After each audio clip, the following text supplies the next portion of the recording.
కుట్టింగ్లో family పట్టుకో ఇప్పుడు పట్టుకోవద్దు ఇప్పుడు కాదు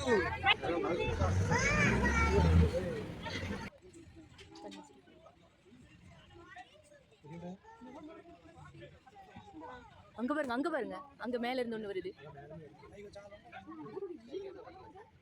ஐயோ நிறைய இருக்கு. அங்க பாருங்க இன்னொன்னு அங்க இருந்து வருது. அங்க விரட்டி விடுறாங்க அங்க இருந்து.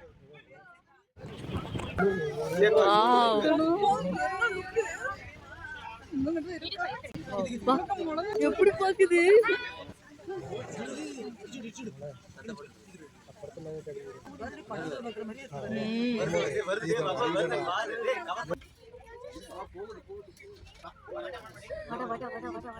அது தலையாட்டுது. வேண்டாம் வேண்டாம்